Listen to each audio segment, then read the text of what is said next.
facing away. Now we're going to go high elbow and reach around his head like that. Then we're going to twist his brain so his head goes like that. He won't like it. Okay.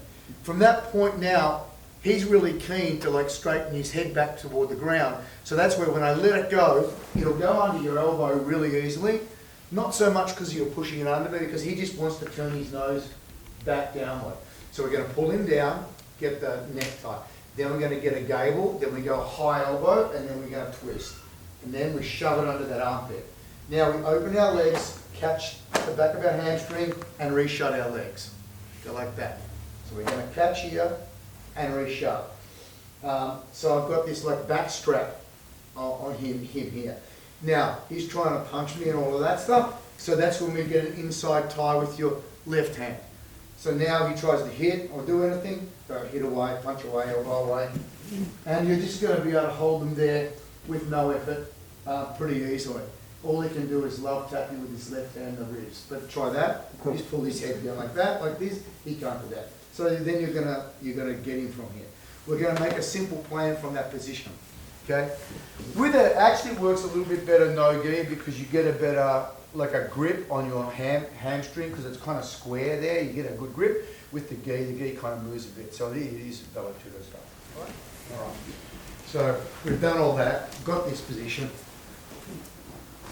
Oh, by the way, you can do that. So if I got a crappy grip the first time, open it up and redo it because he's not going anywhere in a hurry. You got that head, so feel free to keep adjusting that if you need to. All right. First thing is we're going to go from there to the hand. So if you can get hold of this hand, we're going to do Kimura. That's our first attack, Kimura.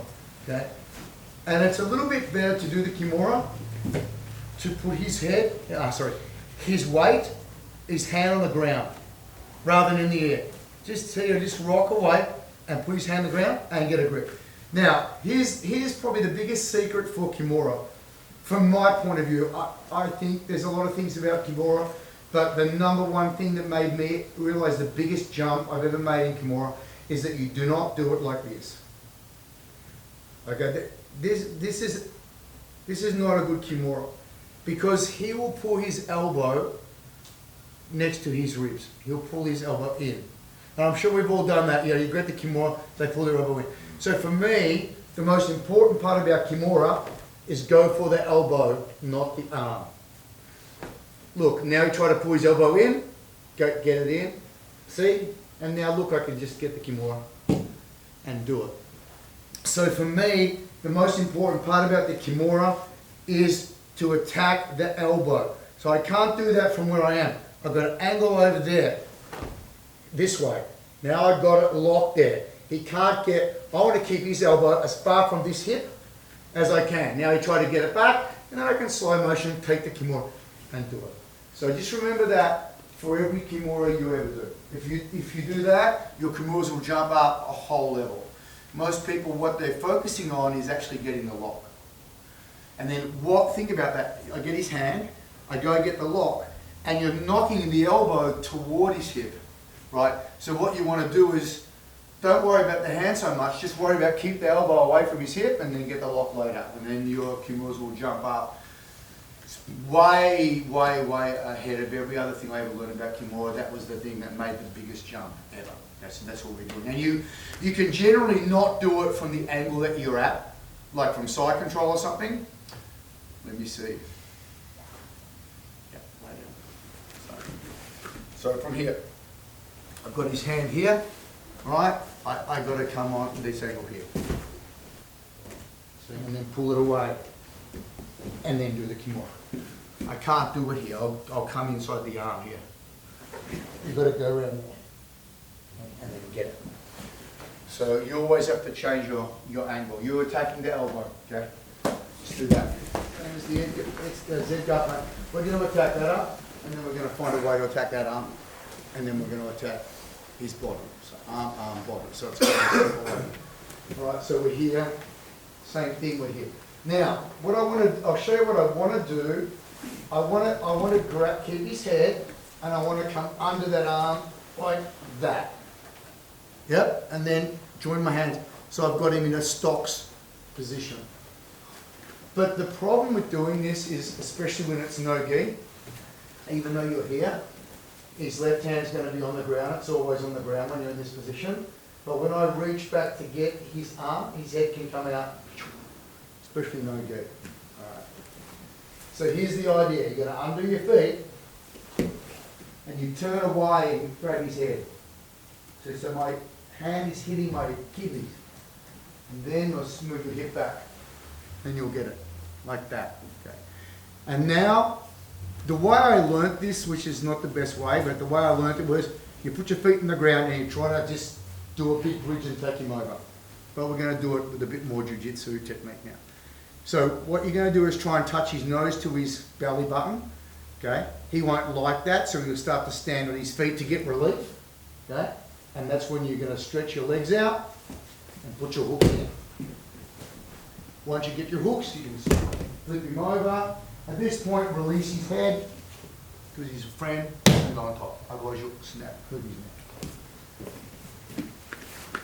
So, we're here, feet down, like that, can't get his head out. Come back in, lock it up. If he doesn't stand up, put your feet in his legs, stretch them out, then get your hook. But they all stand up. Okay. Now I can use my left hook. It's in my left one. What it did, push his leg to the car park. They make his hip drop, make him light, go on top. You can come up and keep that. Then he starts to escape. There's only one way. He'll figure it out eventually. You'll hurt yourself. Then he takes his hand at yes, and then he can take it back. So you can let him go to get his back if you want. But right now, we're just going to take him over, release his head, and go on the mount. Don't keep his head too long. Okay? Let's do it. You grab his head first in a headlock. Same thing by the way for kimuras. Not kimuras, guillotines. So good for guillotines. You know, guillotine, instead of just grabbing the head like that, you turn backwards, and you can that way you can lock it to your body. So at least it's stuck in there until you can come back and get the other hand. As opposed to kind of just doing that, there's a lot of time where that C is open for his head to come out. So like that, you get his head out. So you close it off to your body, and then come back in and get that. So the same concept you can use for kimura. All right, let's try the other side. Now we do the last bit. Okay. So we're here, and he does the main thing that everyone does, which is he tries to get posture.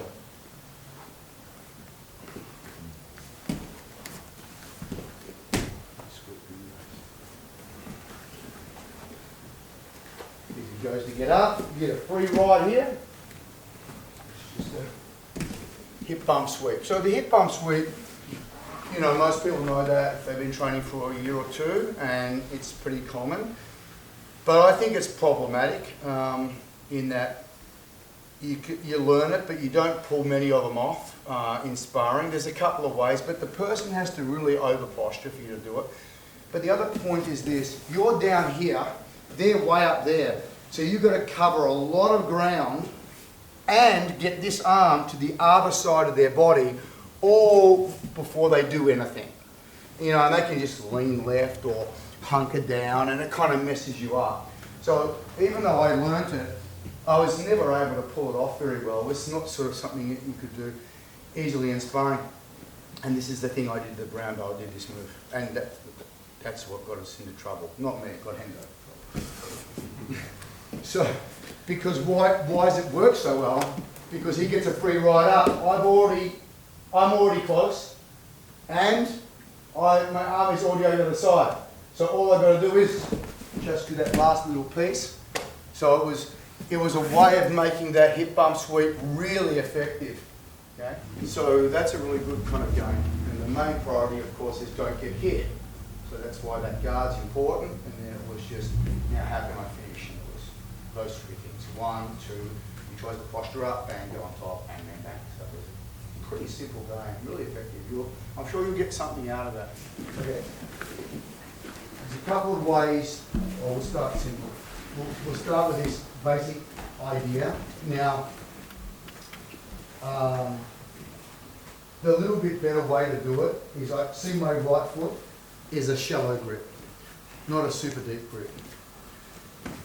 the super deep grip will allow you later on to cross your ankles and triangle and cross your ankles and do things like that. But, so it has some advantages. The big disadvantage of a super deep grip is if he gets around that knee, he's flat on my body with the deep grip. If I have a shallow grip, he gets around that knee, I still got my hook. See, so the big advantage of a shallow grip is that you've got a insurance policy with your right leg, and you use the hook. So this is something that Kyo showed me that I was kind of unaware of prior to that, but he always wants this knee floating in case something happens to this one, then he's got a hook guard right away, as opposed to normally it was the deeper you hold it, you know, the better my leverage. That's true, but you've got no insurance policy. So shallow grip, knee up there, come in here and make a frame. This frame here is supporting your knee frame, and this one's got an inside tie on his arm. So you're not doing it back here. You're kind of being aggressive when you're coming in here. So this is your position. Okay, and then our first, we're going to attack this arm, we're going to attack this arm, we're going to attack his body. So it's almost the same kind of idea. All right, so the first thing here is, I'm going to sit up with his elbow. So just a kimura on that arm. So now, I'm going to sit up on my elbow. Now, you can grab his hand, or I find it better to not grab his hand. I'm here, just sit up on the elbow, and now you're going to go elbow to elbow. Same idea that we've been talking about, but as you pull it back down, just get this knee up.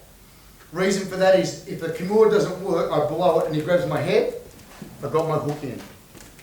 If I didn't do that and he grabbed my head, now it's a lot worse for me, right? So again, there's that, get your knee out of there.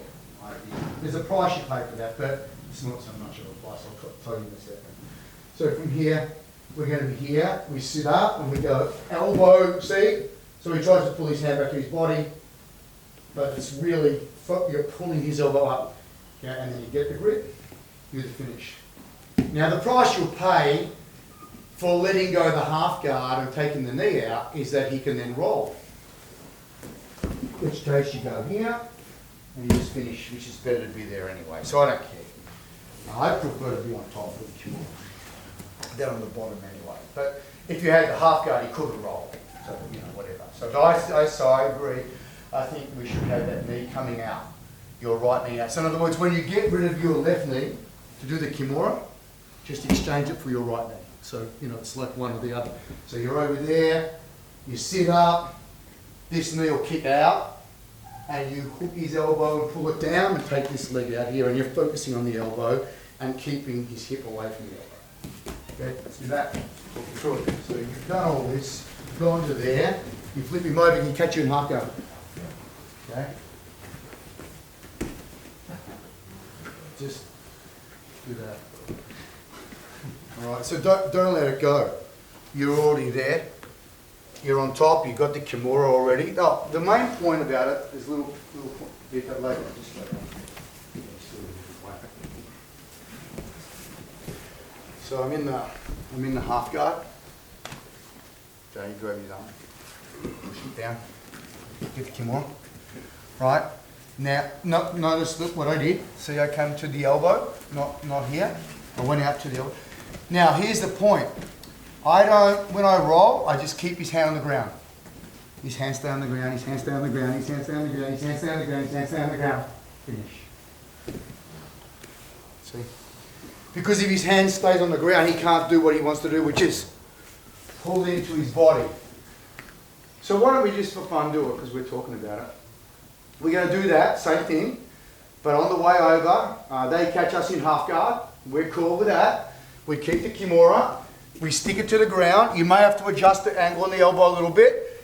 We do a roll and we keep it on the ground as long as you can. Now it'll only be about to there, but by that time he's here, and then you pull it up to your face. On the ground or to your face. Don't let him do this. You'll see. Head guard. We move the knee out to his elbow. Okay. Hand goes there, hand goes there. Do that. And we take his back. You know this, it's arm drag. So, but what we're doing we're moving our knee out, catching with our right arm, just overlap like that. You don't need a fancy gable grip or anything, you just want to go for the speed. And now, I'll show you the mistake that's easy to make. The shorter your legs are, the easier it is to make this mistake, is you push your leg straight through, then he's on my body, and he's got an underhook. So just make sure that my knee goes over. See, my knee goes up to the sky, bang. Now, don't come up on his back. I don't get a seatbelt grip here. I usually just get a little 10-finger grip because I don't want to take my right elbow off the ground. Because what I want to do is I don't want to get up on his back, I want to pull him away. Because and then I get a seatbelt.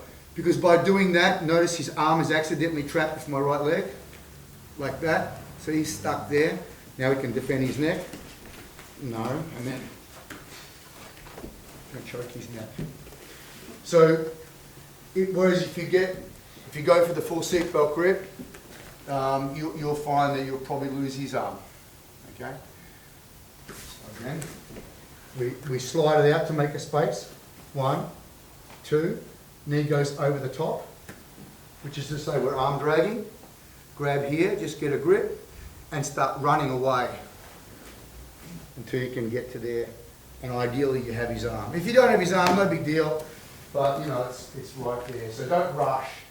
If you try to get up and get on his back and put your hook in, you'll definitely lose his arm. And also you may not get the hook in because you've got to get way up in the air and get all the way over him, and takes long. I've found it to be much more successful just kind of scooching away, creating a hole that you're continually pulling him into. Okay? All right. You arch back, not to there, further, because I don't want to, I'll explain more in a minute, but arch right back further. Now watch. That's it. That's all you've got to do. Just turn your hip. Because now that my hips have turned, my body can turn easy, and you can see the mechanics is all pretty. Okay. Not turning my hip was a disaster. And even David was struggling with it, but his legs looked the same, so I couldn't work out what the hell was going on. And that's all it was. So, there you go. So, 1, now, the reason why, another mistake I was making was staying in front of him, and then doing that, and I'm trying to push him back. So, it's the same as the sitting rollover sweep that we did. We don't want to push him back. Where do we want to take him? Exactly, on an angle to roll the leg down. So, that's another reason I can't just go back to here, because then to get to the push-up position, the normal way would be I roll back into the corridor, and now where am I pushing him? Back, you see? So I want you to do it this way. Arch way back, and then don't come on your hands, we're going to go like that. Now I've got to get the angle, easy as pie. I'm still there, by the way. My feet are still shut. I'm knee riding him, I go, and then I pull my foot up. See, like, up that way and draw it out of the hole instead of falling on the ground too early and try to take it out. Now, if we did that, that's cool because I'll end up in his half guard and then he'll do the sweep to me. And we'll go back and forth, and that's the cool drill. But eventually, like pummeling, you know, the idiot clause in pummeling is that you don't want to do too much of it because it's teaching him to pummel as well. Like, I'm getting the underhook, but he gets one. I get one, he gets one. The real deal would be I don't want him to ever get one, and I want one, right? So you've got to watch those kind of ideas. So the next evolution from that is to do it the way I did, which means you're not going to get me. I'm going to get out of your half guard. But the first method would be I just fall down. Am I being overly long-winded with this? I'm here. I drive him back, and I go, job done, and there I am. And that would be the first way.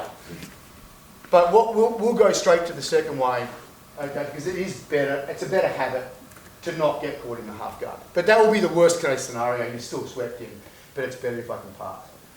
And then I might show you another way, which is even more cool. All right, let's see. Same thing here. So, first thing is what? I arch back. Second thing is what? Turn the hip. Third thing, do the swing. 4, come up, take him down, hand inside, turn this way, foot on top, and you end up there. Which is good for striking, good for cutting guitar measures, or for passing to side control. So the only thing is that when we keep going, but this time earlier, as soon as he falls down, our hands go in between his legs, and then our left hand, we just get, we back swim, and then we turn to face him. Now his leg's stuck over in there. And then all you've got to do is get this left foot and just pick it up over his foot like that, and you're in that leg drag position, which is really, really cool. Okay, so that's another alternative for you. Let's just give that a shot. I'll talk you through it. So now you don't follow all the way up. You're close to his hand, but I'm trying to do it. So I'm up there trying. Now, my left hand goes under, and I pull that leg over. It looks easier than what it is. And then I'll come up and get post and a right hook on his hip. Now, well, this is what Kyo does. Right? He does that, and then does things from here. But the easiest thing, without having to do that, is you land it like this, is to do that, and then leg drag this leg back with this leg. And then advance up to seatbelt grip. That'll be your best move. Kai just likes doing weird things. I'm just experimenting.